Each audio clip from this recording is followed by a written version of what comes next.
নমস্কার। তাহলে কি 2026-এর পশ্চিমবঙ্গ বিধানসভা ভোটের আগেই পশ্চিমবঙ্গে 50 থেকে 52টি বিধানসভা আসনে তৃণমূল হেরে যাচ্ছে? দেখুন, একটা কথা আপনাদেরকে বলে রাখি, 2021-এর পশ্চিমবঙ্গ বিধানসভা ভোটের সময় এই রকম ভাবে আব্বাস সিদ্দিকী, নওশাদ সিদ্দিকীরা নতুন রাজনৈতিক দল করে অনেক কিছু হুঙ্কারি ছেড়েছিলেন, কিন্তু তার পরবর্তী ফলাফল কি হয়েছিল সেটা আপনারা প্রত্যেকে জানেন।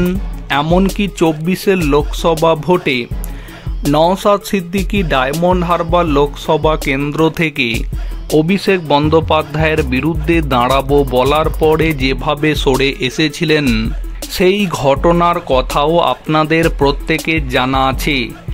এখন নতুন করে যখন ভরতপুরের তৃণমূল বিধায়ক হুমায়ুন কবিরের করা এই মন্তব্য সামনে এসেছে, তখন সেই জায়গা থেকেও কিন্তু একই প্রশ্ন উঠে যাচ্ছে। ইতিমধ্যে হয়তো আপনারা অনেকে এই খবরটি জেনে গিয়েছেন, 26-এর বিধানসভা ভোটের আগে রাজ্যে আসতে চলেছে আরও একটি নতুন রাজনৈতিক দল। ভরতপুরের তৃণমূল বিধায়ক হুমায়ুন কবির ঘোষণা করেছেন যে 15ই আগস্টের পরে তিনি নতুন দল গঠন করবেন। জেলা নেতৃত্বের সাথে মতবিরোধের জেরেই এই সিদ্ধান্ত বলে জানিয়েছেন তিনি। হুমায়ুন কবিরের পরিকল্পনা, তার দল মালদহ, মুর্শিদাবাদ, 2 দিনাজপুর এবং নদিয়ার 50টি আসনে প্রার্থী দেবে।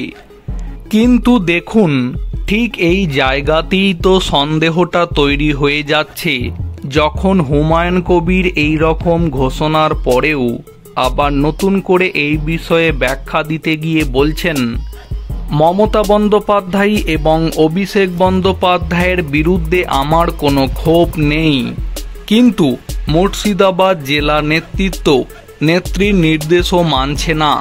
দল করে প্রমাণ করতে চাই, চাষ বলদ দিয়েই হয়, ছাগল দিয়ে না।